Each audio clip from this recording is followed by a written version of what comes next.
Human is imprisoned after saving alien girl, so she breaks all the rules to free him. Captain Ethan Hawke gripped the controls of his failing spacecraft with white knuckles, sweat beading on his forehead as warning alarms screamed.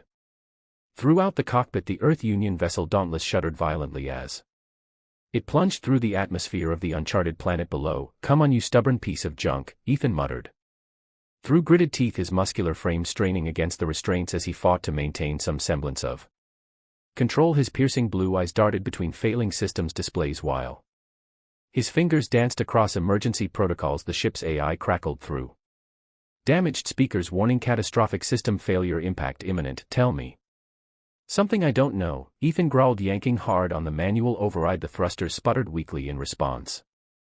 Through the viewport, an alien landscape rushed up to meet him, dense purple forests and gleaming silver rivers under the glow of a massive red sun. Beautiful.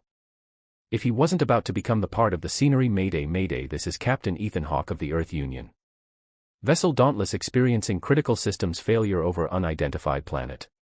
At coordinates, the communication system died mid-transmission, cutting off his final words to the universe. The ground approached with terrifying speed. Ethan closed his eyes briefly, his mind flashing to the family he left behind on Earth. Not like this, he thought, not today. With a final desperate maneuver, he managed to level the ship slightly before impact. The Dauntless slammed into the alien soil, skidding through vegetation with a deafening screech of tearing metal. Ethan's world became a chaotic blur of motion and noise before darkness claimed him. When consciousness returned, it came with the taste of blood and the smell of burning circuitry. Ethan blinked away the haze, assessing his condition through the fog of pain.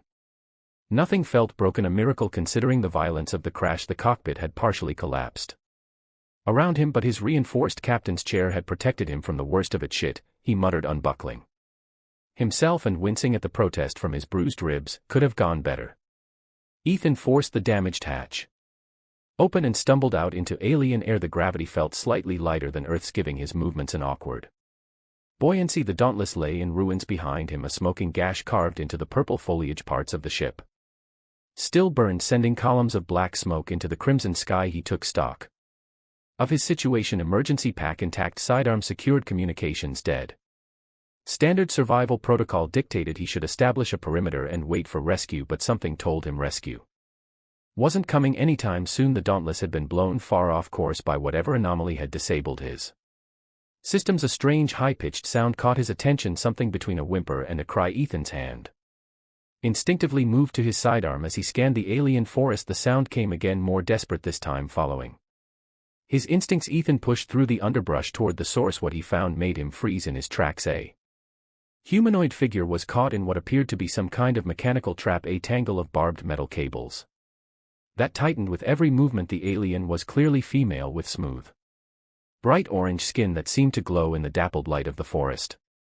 Long silvery hair cascaded around her shoulders, and her form-fitting white and gray suit accentuated a figure that was startlingly human-like. Her large almond-shaped eyes a striking violet color widened in fear as she spotted him. She said something in a melodic language he couldn't understand, then winced as the trap tightened further. Ethan holstered his weapon and raised his hands. "Easy now, I'm not going to hurt you." The alien woman watched him wearily as blood, a deep blue color, seeped from wounds where the barbed wire cut into her orange skin. Without hesitation, Ethan knelt beside the trap, examining its mechanism. It was sophisticated but not incomprehensible. "Hold still," he instructed, though he knew she couldn't understand him. He pointed to the trap, then to himself, and made a releasing motion with his hands. She nodded slightly, her expression a mixture of pain and desperate hope. It took Ethan several minutes of careful work to disarm the trap's tension mechanism. The moment the cables loosened, the alien woman attempted to move but collapsed without a cry of pain. "Way easy there," Ethan said, catching her before she hit the ground. Her skin felt warm under his touch, almost feverish. The wounds from the trap looked deep, and she was losing blood rapidly. Making a quick decision, Ethan scooped her into his arms. She was lighter than she looked, another effect of the planet's gravity perhaps. Her head lolled against his chest as consciousness began to slip away from her. In the distance, her through a break in the trees, Ethan spotted what looked like structures, a settlement of some kind. Civilization meant help, or at least he hoped it did. "Hang in there," he murmured to the unconscious alien in his arms as he began to trek toward the settlement. "I've got you."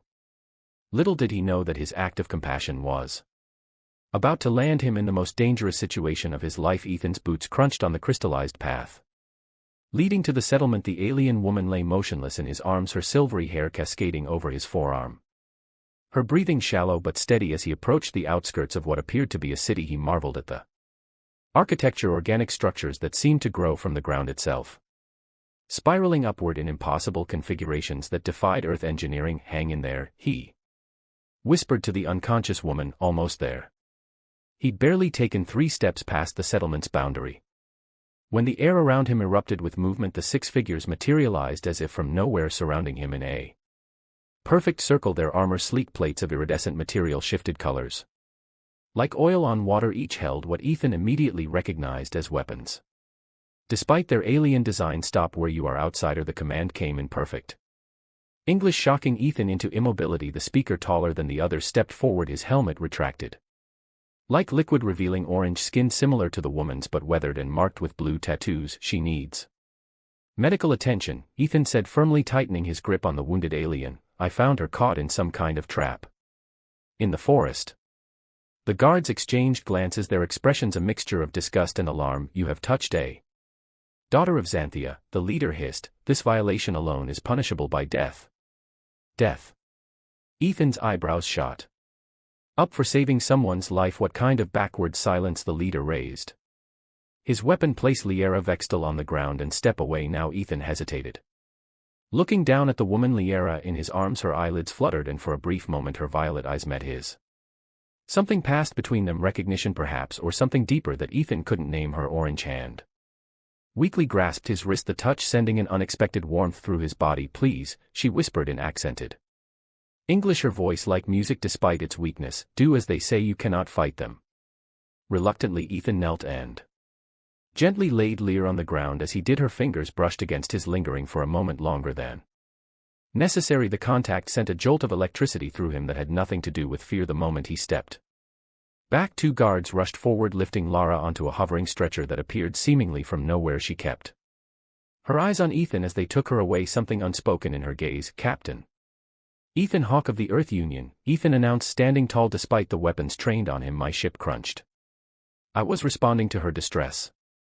"Your identity is irrelevant."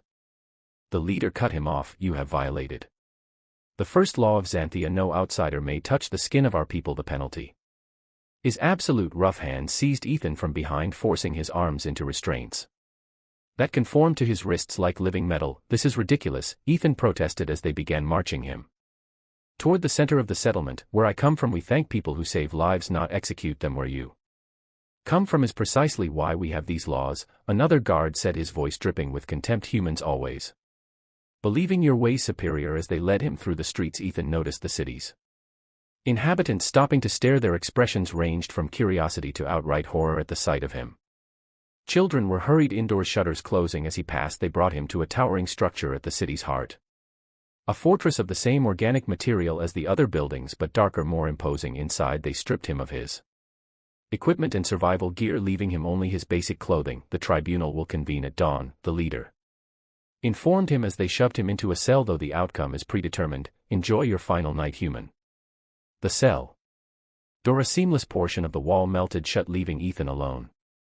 "Fantastic hospitality," he muttered, examining his surroundings. The cell was sparse but not uncomfortable. A single platform that presumably served as a bed, and a small alcove that appeared to be sanitary facilities. No windows, no visible door. Seems no obvious way out. Ethan sat on the edge of the platform, running his hands through his thick blonde hair. His thoughts kept returning to Lara, her violet eyes, the warmth of her touch, the way her fingers had lingered against his. Despite his predicament, he found himself hoping she was receiving proper medical care. Worth it, he decided aloud. Even knowing the outcome, he wouldn't have left her to die in that trap. As night fell, bringing a strange phosphorescent glow to the cell walls, Ethan stretched out on the platform. His dreams, when they came, were filled with orange skin and silver hair, violet eyes that seemed to see into his soul, and a touch that burned hotter than any sun. Ethan jolted awake at the sound of movement, a whisper of friction against the seamless wall of his cell. He rolled silently to his feet, muscles tensed for a fight. The wall rippled like disturbed water, and a slender figure slipped through. "Liera," he whispered. Recognizing the silvery hair that caught the phosphorescent light, she pressed a finger to her lips, her violet eyes Gleaming in the dim glow, she changed from her damaged suit into something that resembled combat gear, though it hugged her curves in a way that made Ethan's mouth go dry. "You walked into certain death for me," she said softly, extending her hand. In it lay a small device shaped like a teardrop. "Now it's my turn to break the rules and save you." Ethan took the device, their fingers brushing that same electric current passed between them, stronger this time. "How did you get in here? I thought this place was impregnable." A smile curved her orange lips. "I'm the daughter of the chief security architect. I know every back door in the Citadel." She glanced at the device in his hand. "That's a phase key. It'll get us through any barrier in this complex, but only for the next hour." "Why are you risking this for me?" Ethan asked, unstudying her face. The wounds from the trap had been healed, leaving her skin smooth and flawless once more. Lara stepped closer, the scent of her something like cinnamon and storm clouds filling his senses. "Because no one has ever looked at me the way you did when you found me in that trap, like I mattered more than your own safety." Her hand rose to his chest, hesitant at first, then pressing firmly against his heart. "And because I've never felt this pull toward anyone before." The touch of her hand sent heat cascading through Ethan's body. He covered her hand with his own, feeling her pulse quicken through her skin. "It's forbidden," she whispered, though she didn't pull away. "Contact with outsiders, especially intimate contact, is our society's greatest taboo." "Then why does it feel so right?" Ethan murmured, his free hand rising to brush a strand of silver hair from her face. Their eyes locked, and something primal passed between them, recognition on a level deeper than language or culture. Liara swayed toward him, and Ethan bent his head, their lips meeting in a kiss that started gentle but quickly blazed into something fierce and hungry. When they finally broke apart, both were breathing hard. Lara's violet eyes had darkened with desire, and her orange skin seemed to glow with an inner light. "We need to go," she said, her voice husky. "The guard rotation changes in 20 minutes." Ethan nodded, though leaving was the last thing he wanted. "Lead the way." Liara activated the phase key, and together they stepped through the wall that had been Ethan's prison. The quarter beyond was empty, bathed in the same phosphorescent light as the cell. "Stay close," Liara whispered, taking his hand. The contact sent another jolt of pleasure up his arm. "The Citadel is a maze designed to trap intruders." They moved swiftly through the complex, Liara guiding them through service tunnels and hidden passages. Twice they had to freeze in shadowed loves as patrols passed, pressed together in spaces barely large enough for one each time. The forced proximity left them both trembling with restrained desire. "What happens if we get caught?" Ethan asked as they paused at a junction. At Lear's expression darkened. "I would face the same punishment as you. Death is the penalty for aiding an outsider." She looked up at him, vulnerability flashing across her features. "But I couldn't let them execute you, not when you saved me without a thought for yourself." Ethan's heart swelled at her words. He pulled her into his arms. "Propriety be damned, we're getting out of here, both of us." Their lips met again, more urgently this time. Laura's body molded against his, her hands exploring the muscles of his back. Ethan lost himself in the sensation, in the alien yet familiar feel of her in his arms. A distant alarm jolted them back to reality. "They've discovered you're missing," Liara gasped, pulling away reluctantly. "We need to hurry." They raced through the remaining corridors, the phase key allowing them to pass through walls and barriers that would have otherwise trapped them. Finally they emerged into the cool night air at the base of the Citadel. "My transport is hidden in that grove," Liara said, pointing to a cluster of luminous trees at the edge of the city. "If we can reach it, I can get us to the wilderness territories where the enforcers rarely patrol." Hand in hand they sprinted across the open ground, every sense alert for pursuit. The night air was filled with the sweet scent of alien blossoms, and twin moons cast their silvery light over the landscape, turning Lear's hair to liquid mercury. They reached the grove, breathless, not entirely from exertion. The transport, a sleek vessel that resembled a manta ray, lay hidden beneath camouflage netting. As Lara moved to uncover it, Ethan caught her wrist, pulling her back into his arms. "Whatever happens next," he said, his voice rough with emotion, "I want you to know I don't regret a thing. Saving you was worth it all."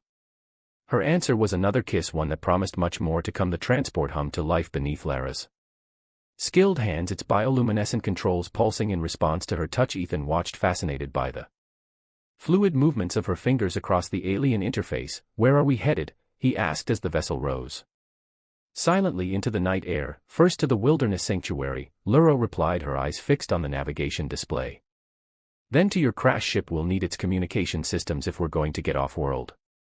The transport accelerated, skimming just above the treetops as they left the city behind. Pursuit would come soon. Ethan had no Illusions about that, but for now they had a head start. My father designed these transports, Lara said, pride evident in her voice. They're virtually undetectable to our standard tracking systems. Your father, Ethan echoed. The chief security architect you mentioned. He's going to be pretty upset when he finds out what you've done. A mysterious smile played across Lara's lips. Perhaps not as upset as you might think. Before Ethan could question her further, the transport sensors chimed. Lear's expression shifted to concern as she studied the readout. We have company, she announced. Enforcement vessels approaching fast from the east. Ethan leaned forward. Can we outrun them? Not for long, but we don't have to. She banked the transport sharply, diving into a narrow canyon that cut through the alien landscape. Hold on. The next few minutes were a blur of adrenaline as Lyra navigated the twisting canyon at breakneck speed. Ethan gripped his seat, impressed by her piloting skills. The pursuing vessels fell behind, unable to match her intimate knowledge of the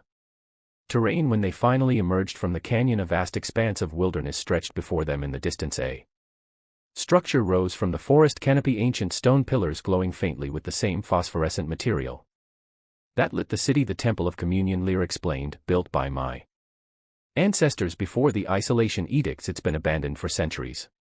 As they approached, Ethan could see the temple was partially reclaimed by the alien forest vines and strange flowering plants growing over its weathered surfaces. Lara set the transport down in a clearing beside the structure. We should be safe here for a few hours, she said, powering down the systems. The temple's stones contain minerals that disrupt scanning technology. They exited the transport and Ethan followed Lyra up the worn steps of the temple. Inside, the air was cool and still, heavy with the scent of ancient stone and the sweet perfume of the alien floor that had made its home here. This place is incredible, Ethan murmured, taking in the soaring ceilings and intricate carvings that adorned the walls. The entire chamber was bathed in a soft blue glow emanating from the stone itself. Before Xanthia closed its borders, this was where our people would meet with visitors from other worlds, Lyra explained, trailing her fingers along a carving that depicted humanoid figures of various forms gathered in what appeared to be celebration. We were once a hub of interstellar commerce and cultural exchange, and what changed? Lyra's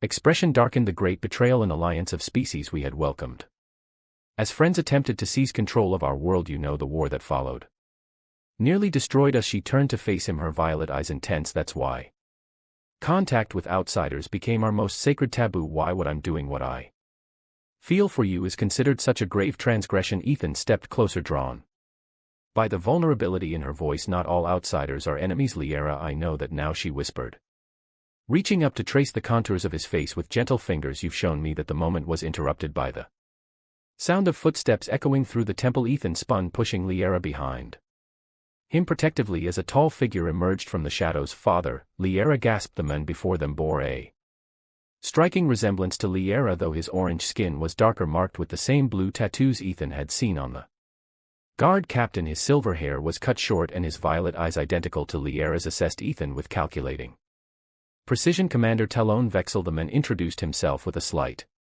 inclination of his head. Chief security architect of Xanthia, and as you've deduced, Lyra's father. How did you find us? Lyra demanded, stepping out from behind Ethan but keeping her hand firmly in his. Talon's gaze dropped to their intertwined fingers, but his expression revealed nothing. Did you really think I wouldn't have tracking protocols installed in my own daughter's transport? Protocols unknown even to you? Ethan tensed, ready for a fight, but Talon raised his hands in a placating gesture. I'm not here to arrest you, he said.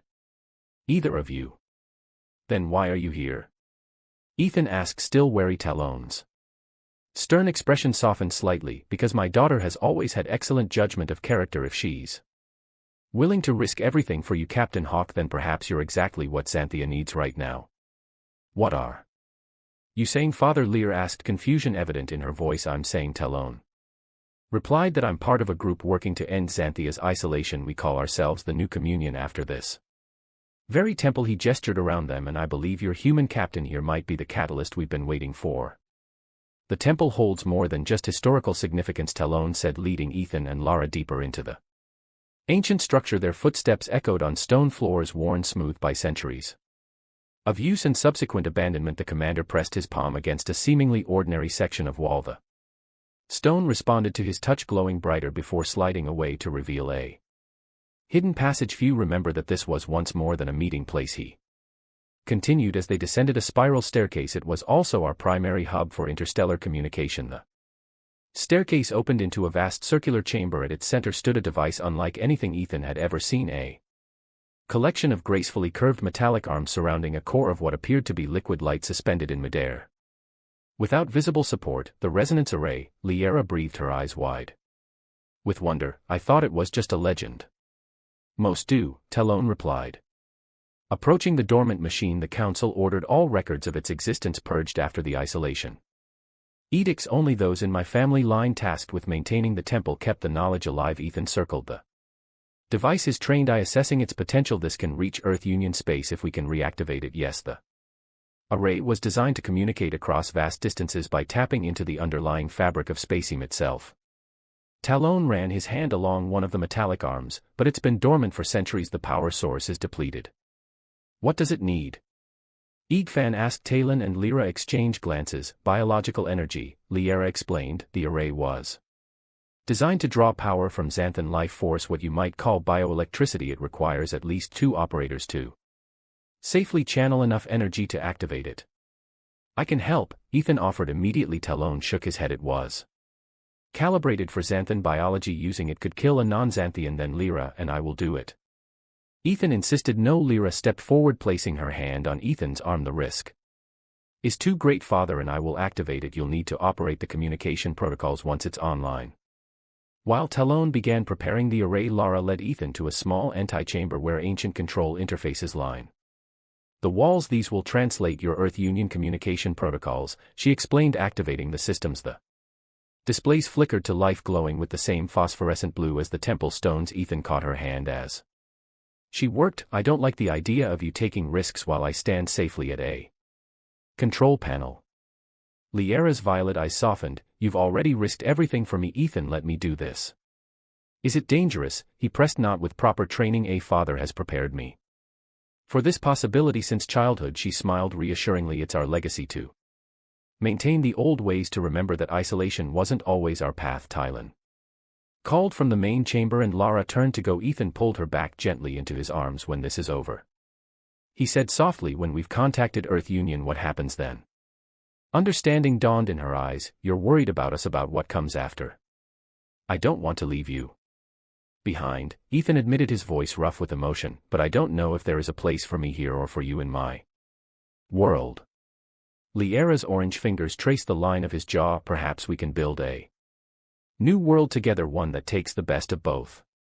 Their lips met in a kiss that spoke of possibilities neither had dared imagine before. When they parted, Liora's skin glowed with a faint luminescence that hadn't been there before, an effect of xanthian arousal. Ethan realized with a surge of desire. I should go help Father, she whispered, though she made no move to leave the circle of his arms. I'll be right here, Ethan promised reluctantly. They separated. Ethan watched her return to the main chamber, his body aching with unfulfilled longing. In the hours that followed, Ethan worked to configure the ancient communication systems while Talon and Liara prepared the array. The commander kept glancing between his daughter and the human, his expression unreadable but not disapproving. During a brief rest period, Talon approached Ethan.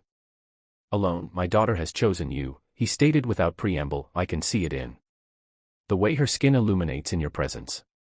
Ethan straightened, meeting the commander's gaze directly. I care for her deeply. You barely know each other. Sometimes you don't need years to recognize what matters, Ethan replied. Talon studied him for a long moment. Humans adapt quickly to new environments, new ideas, new relationships. We Xanthians are more deliberate. It's why your species has spread across the stars while we remained isolated on our world. His expression softened slightly. Perhaps we have something to learn from your adaptability, and perhaps we could learn from your thoughtfulness, Ethan countered. Not all rapid change is beneficial. A rare smile crossed Talon's face. You continue to surprise me, Captain Hawk. He glanced toward where Lara was working. The array is almost ready. When night falls, the temple's natural energy field will be at its strongest. That's when we'll attempt activation. As darkness descended, the temple's phosphorescent glow intensified. Lara and Talon took their positions at opposite sides of the array, placing their hands on designated contact points. Once we begin, Talon instructed Ethan, you'll have approximately 3 minutes to send your message before the array consumes too much of our energy. Ethan nodded, positioning himself at the control interface. I'm ready. Father and daughter closed their eyes in concentration. The array responded Immediately its dormant arms beginning to rotate slowly around the core of liquid light which brightened with each passing second. From where Ethan stood he could see Lyra's face, serene yet intense, her silver hair floating around her as if suspended in water, her orange skin pulsing with light that flowed visibly through her body toward the array. The sight was both beautiful and terrifying. The interface before him activated and Ethan quickly input the emergency frequency used by all Earth Union vessels. As the array reached full power he sent his message: "This is Captain Ethan Hawke of the Earth Union. Vessel Dauntless stranded on an uncharted world requesting immediate extraction coordinates to follow. Be advised local civilization present, diplomatic approach essential." As the message transmitted Ethan glanced up to see Lara watching him, her violet eyes glowing with an inner light that matched the array's core. In that moment, despite the distance between them, he felt closer to her than he had to anyone in his life. The message had barely transmitted when the temple's ancient warning system activated, a low resonant tone that vibrated through the stone walls. Enforcers, Talon announced grimly, disengaging from the array. The liquid light at its core dimmed as he and Lyra withdrew their energy. "They found us." Ethan rushed to help Lyra, who swayed slightly from the exertion of powering the array, her skin still pulsed with fading luminescence warm beneath his steadying hands. "How many?" Ethan asked. Supporting Lyra as she regained her strength, Talon consulted a small device on his wrist. "A full squadron. They've surrounded the temple grounds." His expression hardened with resolve. "I'll create a diversion. You two head for the human ship. It's your best chance now." "Father, no," Lyra protested. "Come with us." Talon cooped his daughter's face gently. "My place is here with the new communion. Someone must stay to explain why the array was activated." He turned to Ethan. "There's a maintenance tunnel beneath the eastern alcove. It will take you beyond their perimeter." Commander, Ethan extended his hand in the human gesture of respect. "Thank you." To his surprise, Talon clasped his forearm in the traditional Xanthian warrior's grip. "Take care of my daughter, Captain. And remember, your presence here could change everything for Xanthia. Make it count." Lara embraced her father fiercely. "We'll find a way to clear your name," she promised. "Go," Talon urged, already moving toward the temple's main entrance. "You have minutes at most." Ethan led Lyra to the eastern alcove where they discovered the hidden passage. Just as Talon had described, the tunnel was narrow, forcing them to move in single file through the darkness, guided only by the natural glow of Lyra's skin. "Will he be all right?" Ethan asked as they hurried through the passage. "My father is highly respected even among the enforcers," Lyra replied, her voice tight with worry. "They won't harm him immediately. He'll be taken to the council for questioning." The tunnel eventually opened into a dense grove of luminous trees far from the temple. In the distance they could see enforcement vessels hovering around the ancient structure, searchlights cutting through the night. "Which way to your ship?" Lyra asked, orienting herself. Ethan consulted the stars, finding patterns he'd noted during his descent. "Northeast, maybe 10 kilometers through that valley." They set off at a brisk pace, keeping to the shadows of the alien forest. The double moons of Xanthia cast enough light to navigate by, but also made them potentially visible to aerial patrols. After an hour of tense travel they paused in a small clearing to rest. Lyra sank down beside a glowing stream, dipping her hands into the luminescent water. "The message got through," Ethan said, trying to reassure her. "The Earth Union will send help." "And then what?" Lara asked, looking up at him. The moonlight caught in her silver hair, creating a halo effect that took Ethan's breath away. "You'll leave Xanthia?" "Leave me?" Ethan knelt beside her.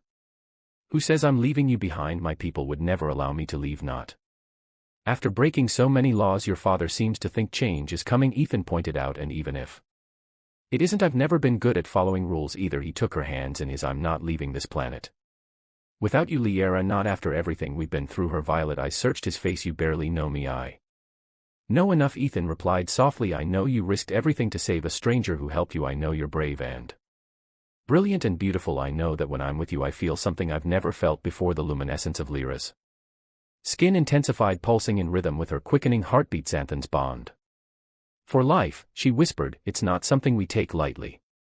"Neither do I," Ethan said, drawing her closer. Their lips met in a kiss that started gentle but quickly deepened into something more primal. Lyra's body responded to his touch with waves of light that rippled across her orange skin, illuminating the clearing around them. When they finally broke apart, both breathing heavily, Lyra's eyes had darkened to a dew indigo.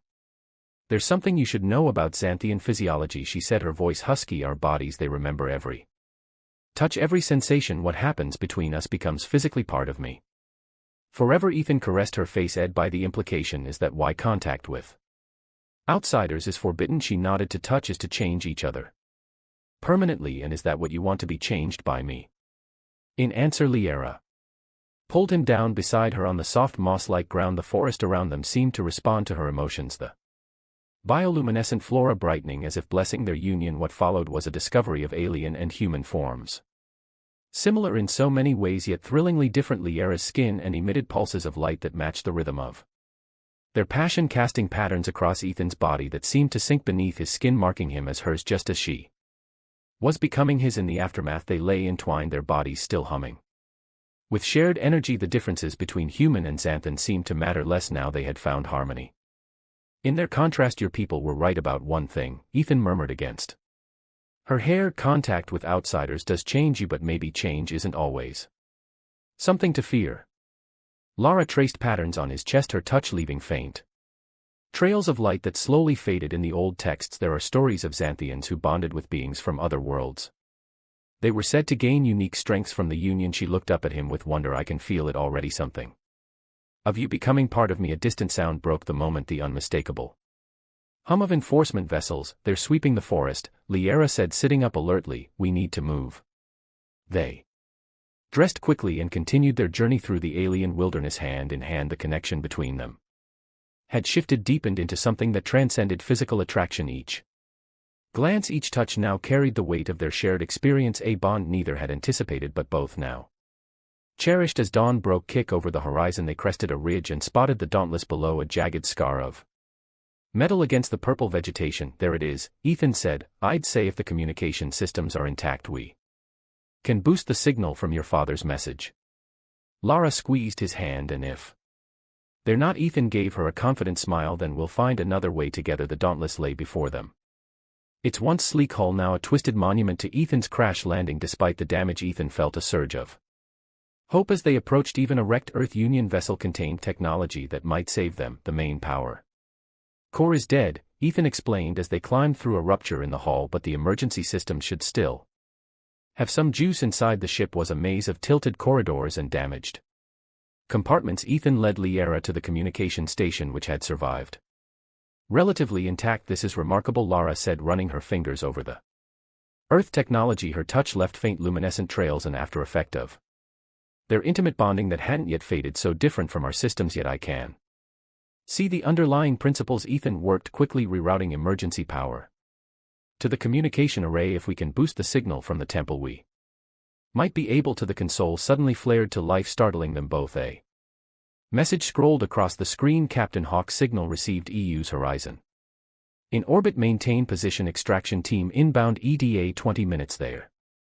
Already here. Liara's voice was a mixture of relief and apprehension. Ethan stared at the message in disbelief. The horizon is a diplomatic vessel. What's it doing in uncharted space? Before Lyra could respond, another alert sounded. Proximity warnings from the ship's damaged but functioning external sensors. Xanthan vessels, Lara confirmed, looking at the readout. 3 of them approaching from the south. Ethan's mind raced. We've got enforcers closing in from one direction and an Earth Union extraction team coming from another. This could get messy fast. What do we do? Ethan made a quick decision. We need to make sure this first contact goes right. The Earth Union needs to understand they can't just barge in here with military force. He activated the ship's emergency transmitter, broadcasting on all frequencies. This is Captain Ethan Hawke to all approaching vessels. I am safe with a Xanthian ally.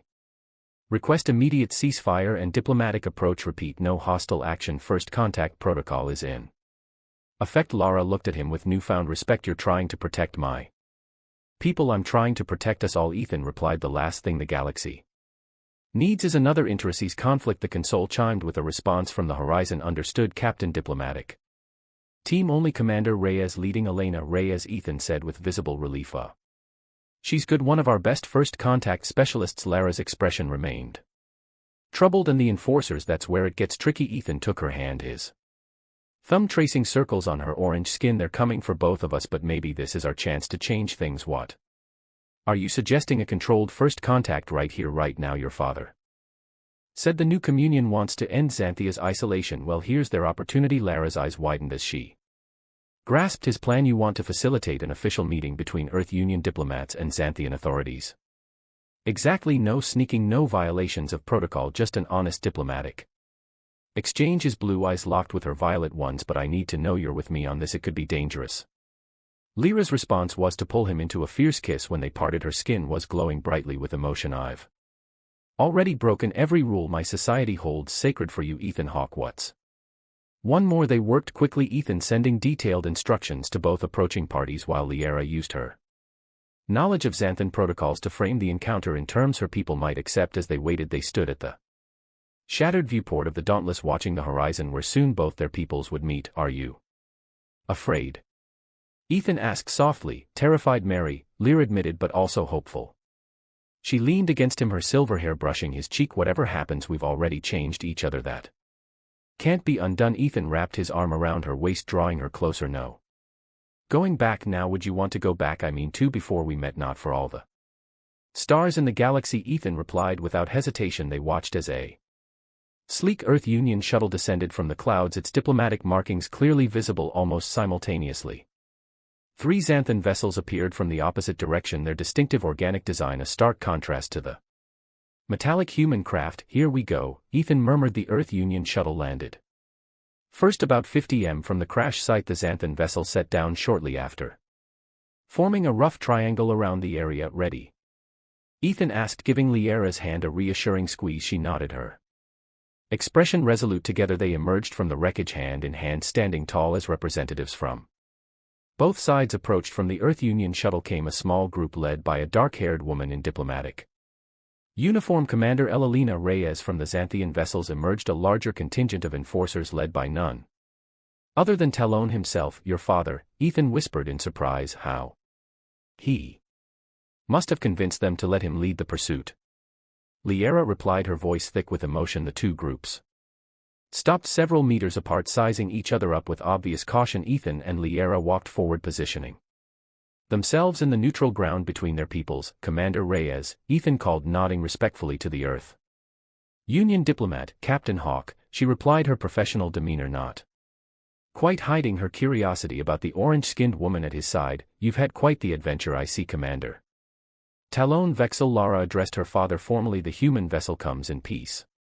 Talon's expression revealed nothing, but Ethan noticed a subtle nod of approval. So I am informed. Most unexpected. Ethan took a deep breath and stepped forward. Representatives of Earth and Xanthia, I propose which take this opportunity for proper introductions. The galaxy just got a little smaller today, and how we handle this moment will determine whether that's cause for celebration or regret. As the two delegations cautiously moved closer, Ethan felt Lyra's hand tighten around his. Whatever came next, they would face it together. The human who had saved an alien girl and the alien who had broken all the rules to free him. The Grand Chamber of the Xanthian High Council had not hosted outsiders in over 3 centuries now. Barely a day after the historic meeting at the crash site, it held not only a delegation from Earth Union but also the 2 individuals whose actions had forced this unprecedented gathering. Ethan and Lara stood side by side in the center of the circular chamber, surrounded by tiered seating filled with the Xanthian councilors on one side and Earth Union representatives on the other. The tension in the air was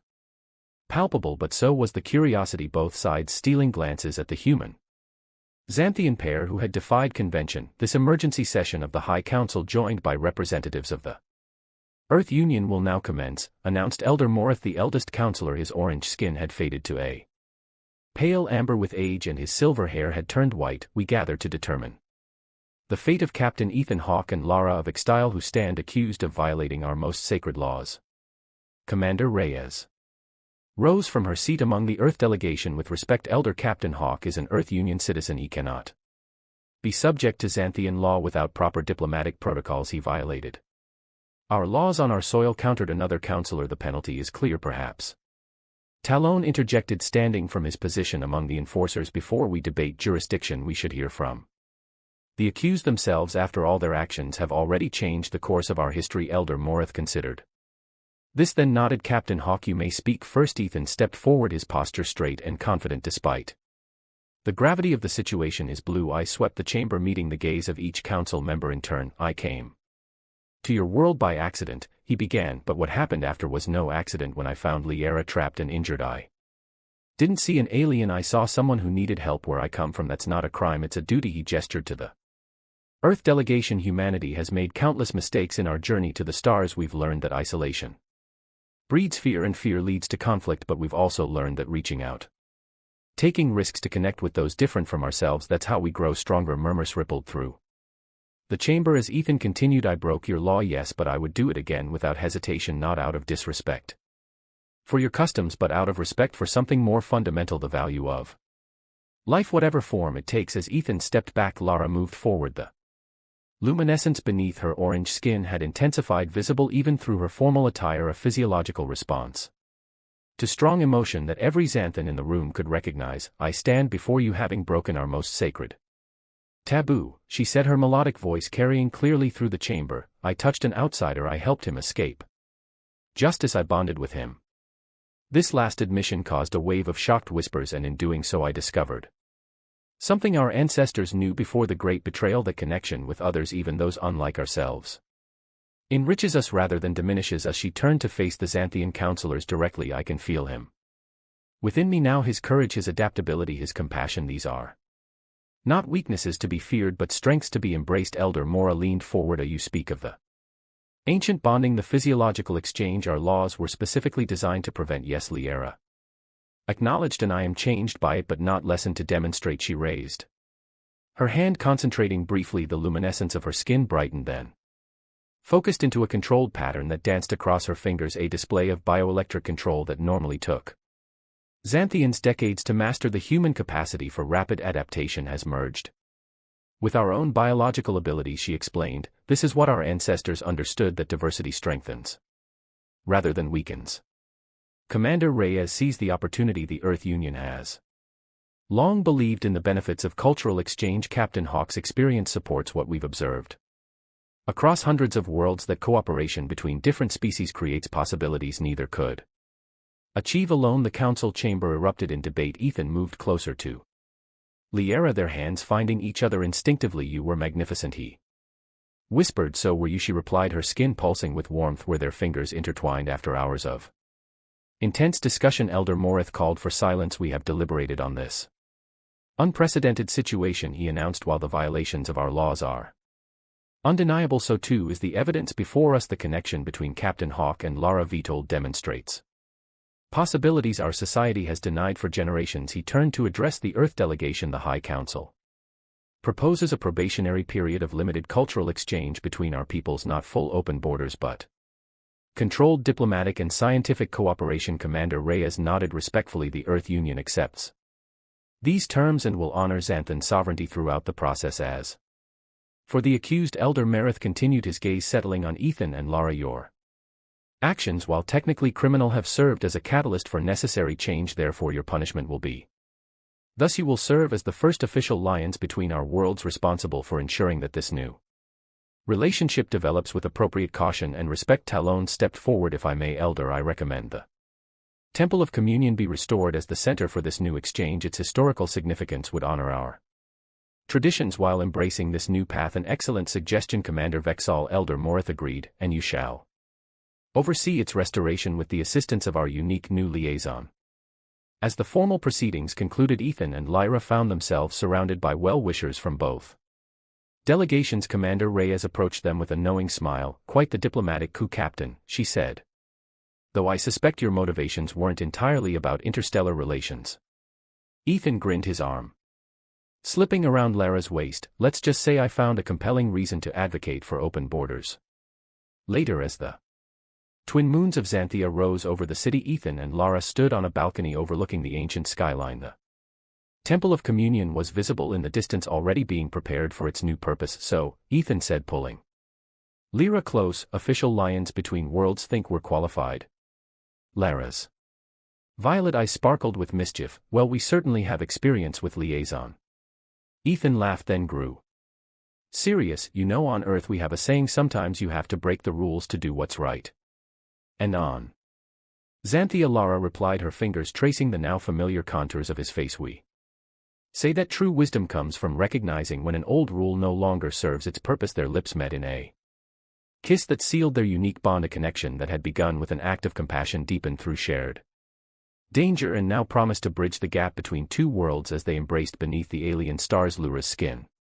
Illuminated with waves of light that seemed to pulse in rhythm with Ethan's heartbeat, visual proof of their unprecedented union in saving each other, they had opened the door to something much greater, the possibility that different worlds, different species, different ways of being could not only coexist but strengthen one another. The human who had been imprisoned for saving an alien girl and the alien who had broken all the rules to free him had together broken the final rule, the one that said their kind must remain forever apart, and in doing so they had freed not just themselves but opened the path for both their worlds to